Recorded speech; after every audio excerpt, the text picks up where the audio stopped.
भ्रष्ट प्रदेश है देश में, सही बात है, भ्रष्टाचार। आप सब यहां बैठे, ये भविष्य सुरक्षित रखना, प्रदेश का भविष्य सुरक्षित रखना, मंडला का भविष्य, डिंडोरी का भविष्य सुरक्षित रखना आपके हाथ में है। याद रखिएगा, जो आप बटन 17 तारीख को दबाएंगे, आप किसी उम्मीदवार का केवल नहीं दबाएंगे, वो बटन जो आप दबाएंगे वो हमारे नौजवान, हमारे आगे आने वाली पीढ़ियों का भविष्य दबाएंगे। ये बात आपको समझनी है। बहुत सारे गुमराह करने आए हैं। 18 साल शिवराज सिंह जी ने राज किया, मैं भी था मुख्यमंत्री 15 महीनों के लिए, 15 महीनों के लिए, जिसमें से 2.5 महीने तो लोकसभा चुनाव और आचार संहिता में दे। 11.5 महीने में कांग्रेस की सरकार ने अपनी नीति और नीयत का परिचय किया, एक शुरुआत करी हमने। जब कहा हम किसानों का कर्जा माफ करेंगे, हमने 27 लाख किसानों का कर्जा पूरे प्रदेश में पहले किश्त में माफ किया, और मंडला में 23,000 किसानों का कर्जा माफ किया हुआ। ये पहले किश्त में था। कौन सी गलती करी मैंने कहा हम बिजली देंगे 100 यूनिट 100 रुपए में, मैंने बिजली दी। कौन सी गलती करी, कौन सा गुनाह किया मैंने पेंशन बढ़ाई, मैंने विवाह के लिए पैसा दिया, कौन सा गलत काम मैंने किया। मैंने 1000 गौशाले बनाए, कौन सा पाप मैंने किया। यह तस्वीर आप सबके सामने है, और शिवराज सिंह जी की सरकार की तस्वीर भी आपके सामने है। आज इतनी 13 सालों से चल रही है ये मंडला जबलपुर की सड़क, आज भी ये अधूरी है। यहां कोई रेल, सही रेल या सड़क की सुविधा नहीं है। मंडला की जो सड़क जबलपुर को जोड़ती है, कितनी महत्वपूर्ण है हमारे मंडला के लिए। आज हम नर्मदा के किनारे हैं, पर पेयजल की समस्या है। कितनी शर्म की बात है, नर्मदा के किनारे और पेयजल की समस्या। सरकारी कार्यालय मंडला में बंद होने लग गए, ये आप जानते हैं, आप गवाह हैं। हमारे बिजली का कारखाना, सिंचाई का मुख्यालय यहां से भेज दिया गया बाहर। ये तस्वीर आप सबके सामने है, और मैं तो ये कहूंगा कि शिवराज सिंह जी से एक प्रश्न पूछता हूं। शिवराज सिंह जी, आपने दिया क्या? आपने दिया क्या, मैं पूछना चाहता हूं। आपने महंगाई दी, आपने भ्रष्टाचार दिया, आपने बेरोजगारी दी। शिवराज सिंह जी, आपने तो घर घर में शराब दी, ये शिवराज सिंह जी ने किया। और ये तस्वीर आप सबके सामने है। बहुत पुराना संबंध है आप सबके साथ, बहुत पुराना संबंध है, और मैं आपको आज वचन देना चाहता हूं कि पेशा कानून जो इन्होंने 18 साल बाद लागू किया, इसके जो नियम हैं, आप बनाएंगे नियम, हम नहीं बनाएंगे, सरकार नहीं बनाएगी। आप ऐसे नियम बनाएंगे ताकि आपको आपका अधिकार मिले। हम विश्व आदिवासी दिवस, जो मैंने पहले इसकी घोषणा करी थी और चालू किया था, इसको फिर से चालू करेंगे। हम इसकी छुट्टी तो होगी, पर जगह जगह विश्व आदिवासी दिवस का हम उत्सव मनाएंगे। हम बैकलॉग भर्ती, इतनी सारी भर्ती बैकलॉग में है, हम बैकलॉग भर्ती पूरी करेंगे। ग्राम में बर्तन बैंक बनाएंगे, बर्तन बैंक बनाएंगे कि आपके जो त्योहार हैं, आपके जो फेस्टिवल्स हैं, आपका सम्मान से हो सके। जितने भी वन अपराध के केस हैं, इनको हम वापस लेंगे। और ये मैं कहना चाहता हूं, जिनको अपात्र इन्होंने कर दिया था, इन्होंने यहां 3200 पट्टों को निरस्त को स्वीकार नहीं किया। कांग्रेस की सरकार आएगी, मैं आपकी समिति बनाऊंगा, सरकारी समिति नहीं। प्रदेश चलाना है, आपको चलाना है।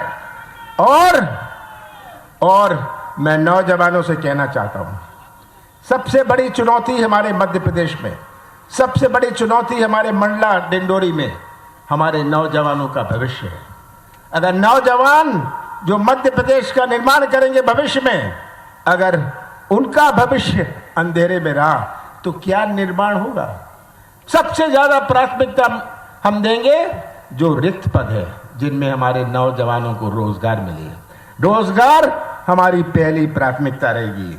और मैं अंत में यही कहना चाहता हूं, मुझे मंडला पर पूरा विश्वास है, मंडला पर पूरा विश्वास है। अगर छिंदवाड़ा के बाद किसी जिले पर मेरा पूरा विश्वास है तो मंडला पर विश्वास है पूरे देश भर में।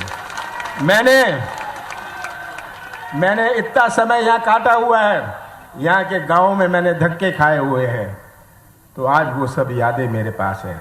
छिंदवाड़ा के बाद आज आपको स्पष्ट करना चाहता हूं, सबसे ज्यादा प्राथमिकता मंडला को मिलेगी, पर आपके हाथ में है कि आप अपना भविष्य सुरक्षित रखना, आप अपना भविष्य सुरक्षित रखना, ये आपके हाथ में है।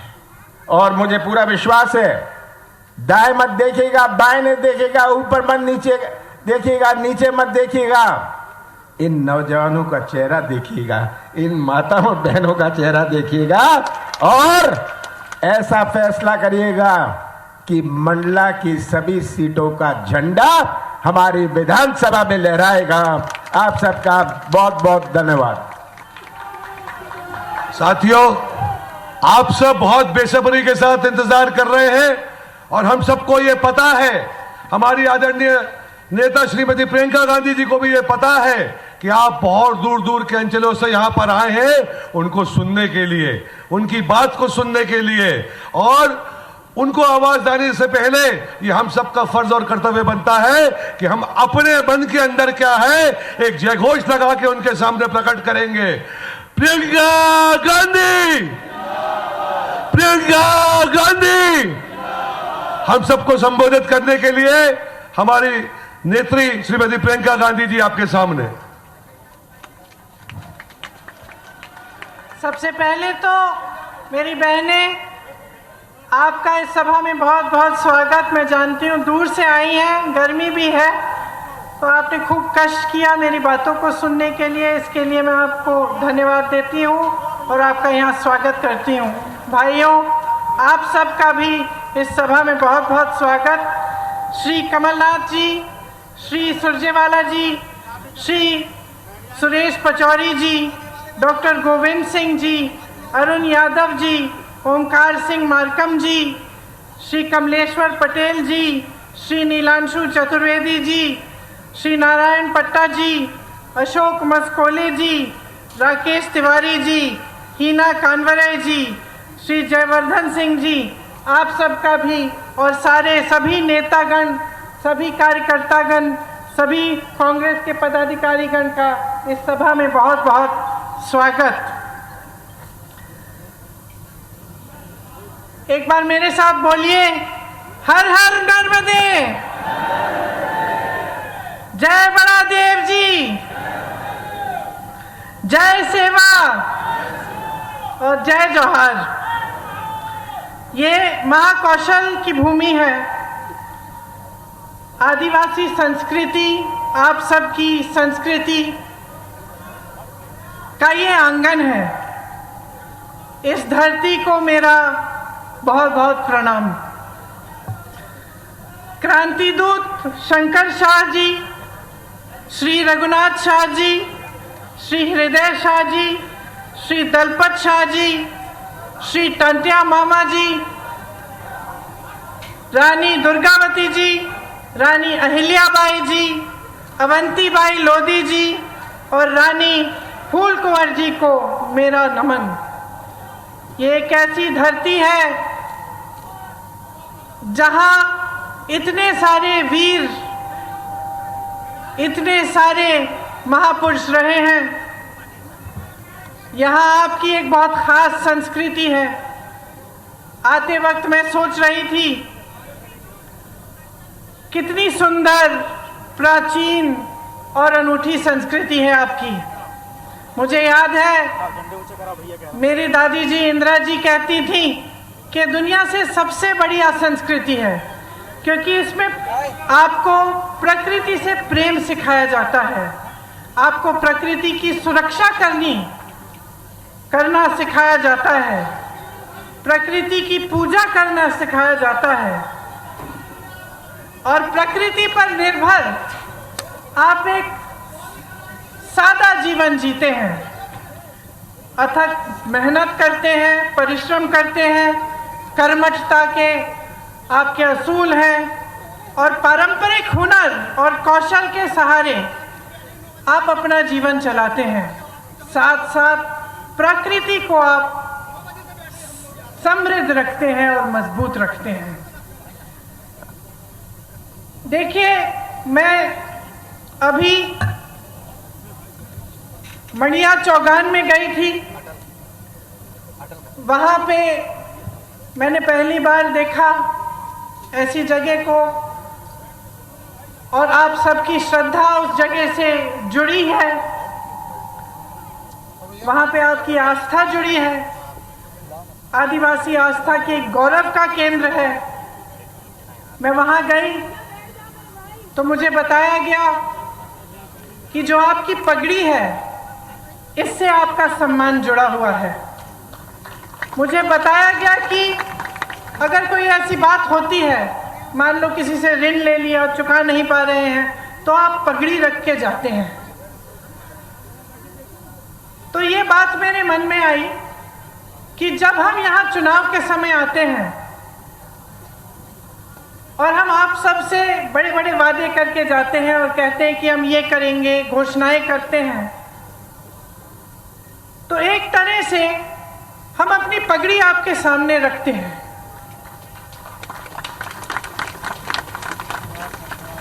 हम ये बात कर रहे हैं कि अगर हम ये नहीं पूरा करेंगे जो हम बातें यहाँ पे आपके सामने हम कर रहे हैं, तो हमारा सम्मान जाएगा। तो आज इसी भावना से मैं आपके सामने खड़ी हूँ। आपने, कई वक्ताओं ने इंदिरा जी की बात की। इंदिरा जी मेरी दादी तो थी, लेकिन जैसे आपने कहा, आपने उनको इंदिरा माता कहा। शायद जो बुजुर्ग हैं उनको याद भी होगा उनके बारे में। तो आप सब अगर आज यहाँ मेरी बातों को सुनने आए हैं तो उसमें ये बात भी है कि मैं उनकी पोती हूँ, मेरी शक्ल थोड़ी बहुत उनसे मिलती जुलती है, तो मुझे देखने के लिए आप आए हैं, मैं जानती हूँ। लेकिन एक बहुत गहरी बात भी है जो सिर्फ मेरी शक्ल उनकी पोती होने के नाते नहीं है, और वो गहरी बात ये है कि आपको इंदिरा जी में भरोसा था। भरोसा इसलिए था क्योंकि इंदिरा जी ने आपके लिए काम करके दिखाया।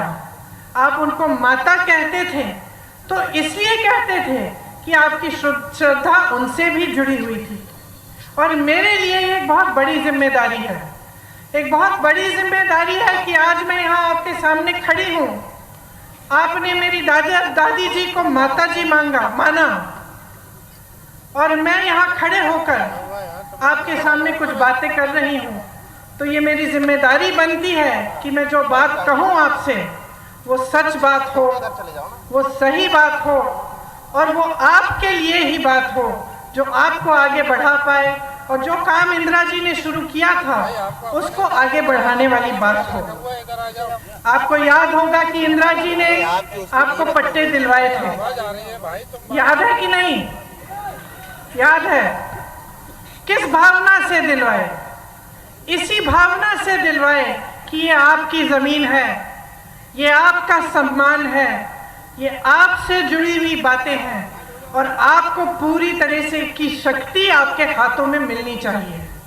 कांग्रेस पार्टी की यही परंपरा रही है, यही असूल रहे हैं, और हम चाहते हैं कि जो संपत्ति है देश की, प्रदेश की, आपके जिले की, ये संपत्ति आपके हाथों में जाए। हम चाहते हैं कि आप मजबूत बने, आपकी शक्ति आपको मिले। और जब आप यहाँ पे चुनाव के बारे में बातें सुनने आते हैं, मेरी भी अनेक अलग अलग पार्टियों के नेताओं की, तो आप हमेशा एक बात को अपने ध्यान में रखिए कि क्या ये लोग आपकी शक्ति आपके हाथों में देंगे कि नहीं देंगे। अब कांग्रेस की जो परंपरा रही है उसको आप देखिए। आपके लिए वन अधिकार का कानून लाया गया ताकि वन पर सबसे पहले आपका अधिकार बने, क्योंकि यही आपकी मूल संस्कृति रही है और एक तरह से मनुष्यता की मूल संस्कृति रही है। तो इसको बचाने के लिए और मजबूत करने के लिए आपको वन का अधिकार दिया गया था। जो भी नेता यहाँ आता है मैं जानती हूँ ये 3 शब्द बोल के जरूर जाता होगा, जल, जंगल और जमीन, है कि नहीं? बोलते हैं ना। लेकिन इसके नीचे क्या अर्थ है इसको समझना बहुत जरूरी है। क्या नेता गहराई से बोल रहा है या आपके सामने एक जुमला बना के छोड़ दिया है? आपको मालूम होगा कि कांग्रेस की सरकार ने आपको ये वन अधिकार दिलाकर जल, जंगल और जमीन पर आपको अपना अधिकार लौटाया। मनरेगा लाए, मनरेगा से ग्रामीण रोजगार बने। जो पलायन की बात कमलनाथ जी ने की, पलायन किस लिए होता है? पलायन इसलिए होता है जब ग्रामीण रोजगार नहीं बनता, जब आपके इलाके में, आपके गांव में, आपके जिले में रोजगार नहीं मिलता, तभी तो बच्चा सोचता है कि घर छोड़ के बड़ी शहर में नौकरी ढूंढेगा क्योंकि यहाँ नहीं मिल रही है।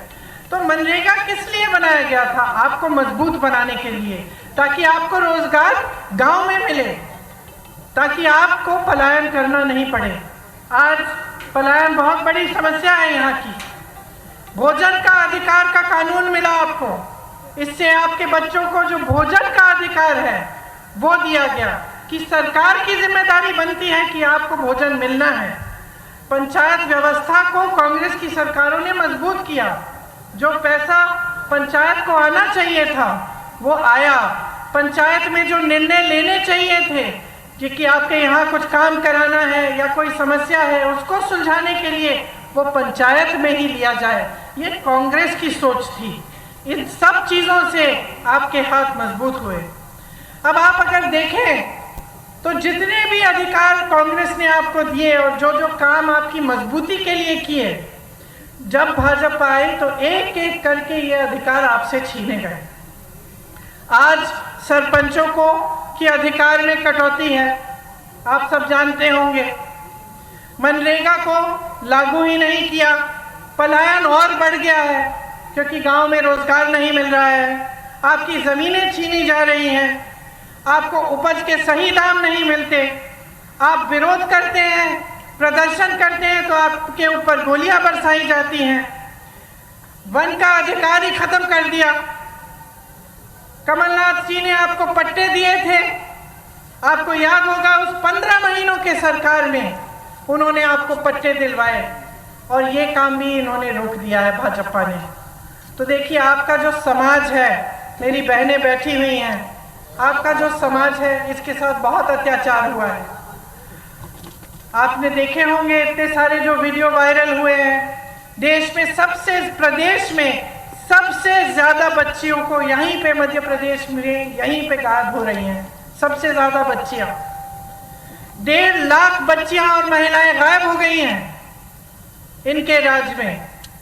हर रोज 17 बलात्कार होते हैं। आप सोचिए बहने, हर रोज जब आपकी बच्चियां बाहर निकलती हैं आपको डर लगता होगा कि आएंगी वापस कि नहीं, या कुछ हो तो नहीं जाएगा।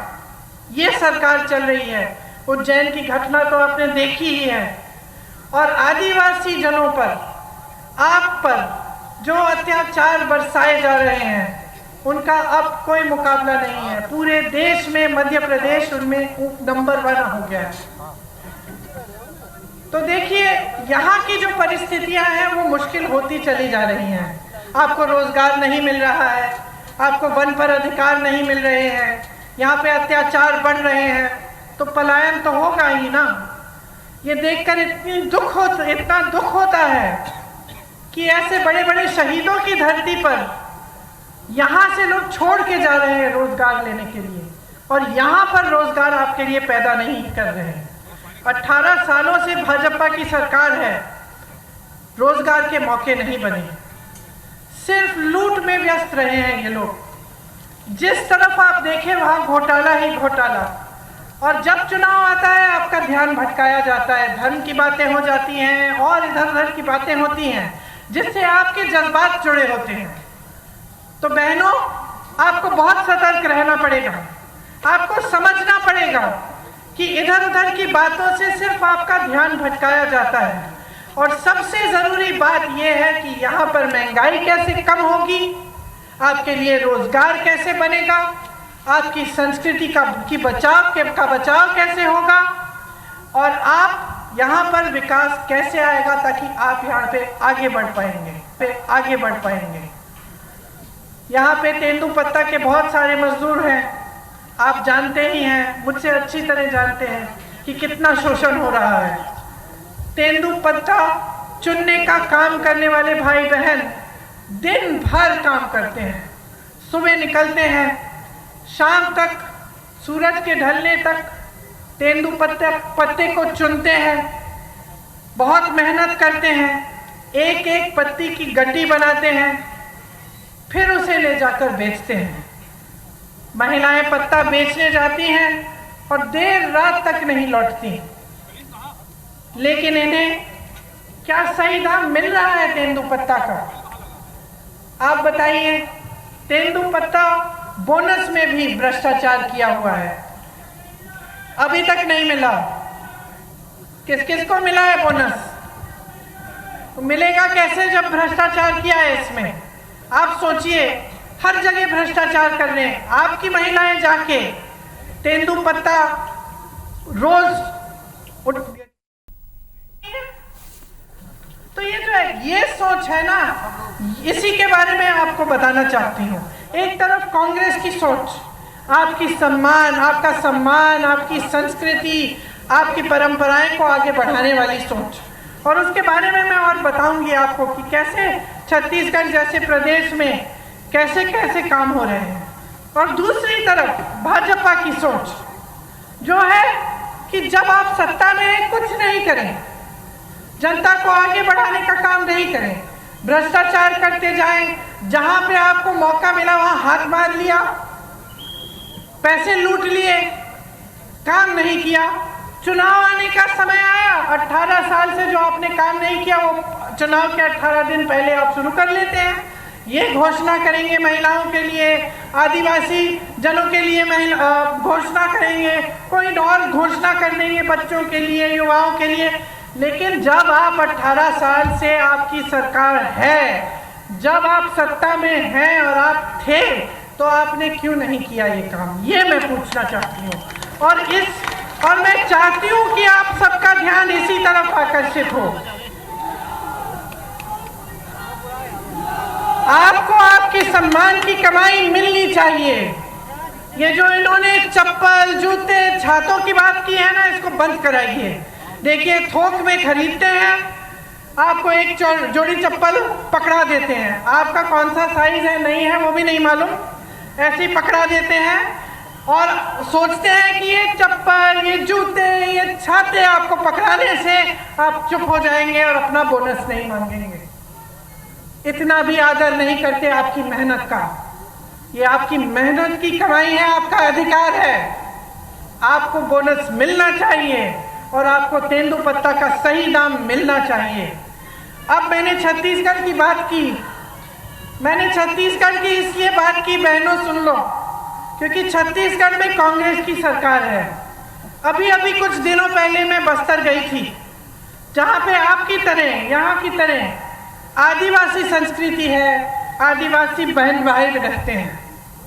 तो वहाँ जो कांग्रेस की सरकार है, सबसे पहले तो आज के दिन तेंदुपत्ता के लिए वहाँ पे 4,000 रुपए मिल रहे हैं पर बोरा, प्रति बोरा। आदिवासी क्षेत्र को उन्होंने एक ब्रांड बना दिया है, मतलब पूरी दुनिया में जाना जाता है बस्तर की ये आदिवासी क्षेत्र है, एक ब्रांड है। वहाँ पे बड़े बड़े मिलेट के प्रोडक्शन के प्लांट लगा दिए हैं ताकि वहाँ की जो उपज है उसमें से ऐसी ऐसी चीजें बनी जो पूरी दुनिया में, पूरे देश भर में पहुँच सके। वहाँ कोदा, कुटकी, रागी, ज्वार जो उगता है उसमें से ऐसी ऐसी चीजें बनाई हैं जो दिल्ली की बड़ी बड़ी दुकानों में बिक रही हैं। अच्छा, वहाँ इंग्लिश मीडियम स्कूल खोले हैं अपने आदिवासी बहन भाइयों के लिए। वहाँ की ये नीति है कि आदिवासी पाठशालाएं बनाई हैं जिसमें आपकी संस्कृति सिखाई जाती है।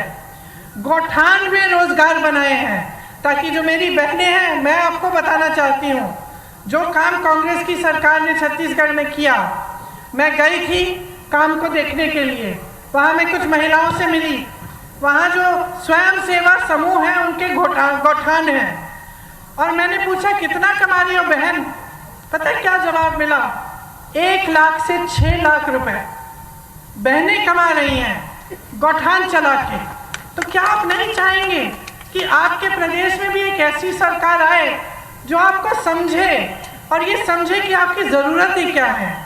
गौठान बनाएंगे या इसमें से हम कैसे कैसे काम करा सकते हैं, कहाँ कहाँ रोजगार पैदा हो सकता है बहनों के लिए, भाइयों के लिए, कैसे ऐसे वन के उपज हैं जिनको हम आगे बढ़ा सकते हैं। आपको पता नहीं होगा, छत्तीसगढ़ में 60 से ज़्यादा वन उपज को समर्थन मूल्य दिया जाता है, मतलब कि उसका दाम आपको मिलता है। यहाँ तो आपको एक तेंदुपत्ता का नहीं मिल रहा है, वहाँ 67 वन उपज के लिए आपको सही दाम मिलता है। तो आप सोचिए कि अगर आप सही सरकार चुनते हैं और आप सही पार्टी को वोट देते हैं, जिसके नेता आपको गुमराह करने के लिए काम नहीं करते, आपको आगे बढ़ाने के लिए काम करते हैं, तो कितनी तरक्की आ सकती है आपके जीवन में। आप में हुनर है। हमारी बहनें गुलदस्ता बनाती हो, खिलौने बनाते हो, पेंटिंग बनाते हो, मूर्तियां बनाते हो। हुनर है ना, कला है और आपकी अपनी है। अब इसको लेकर अगर देश भर में, दुनिया भर में आप इसको भेज सकते हैं और इसके जरिए आप कमा सकते हैं, तो आपके लिए कितना अच्छा होगा। और यही काम हमारी सरकारें करके दिखा रही हैं। छत्तीसगढ़ में कर रही हैं, राजस्थान में कर रही हैं। आपका सम्मान देश भर, दुनिया भर में फैलता है और बनता है। यहाँ भी हम चाहते हैं कि अगर सरकार आएगी तो ये घोषणा है कि मैं करने जा रही हूँ कि तेंदुपत्ता के लिए प्रति बोरा 4000 रुपये यहाँ पे भी आपको दिलवाया जाएगा। और जैसे छत्तीसगढ़ में पेशा कानून लागू किया है, उस तरह से यहाँ पे भी पेशा कानून लागू होगा। आपने तो देखा होगा कि आज मध्य प्रदेश में कैसी सरकार चल रही है। मेरे ख्याल से 225 महीनों की सरकार है और 250 घोटाले हैं। 18 साल से सरकार चल रही है, 22,000 घोषणाएं की हैं। मंडला जबलपुर की जो सड़क है 10 साल से बन रही है, 10 साल से। पहले 4 लेन की बन रही थी, अब 2 लेन की बन रही है, लेकिन 10 सालों में बना नहीं पाए। भाई मैं कह रही ढंग से नहीं बनी है। आप आ जाइए ना मंच पे।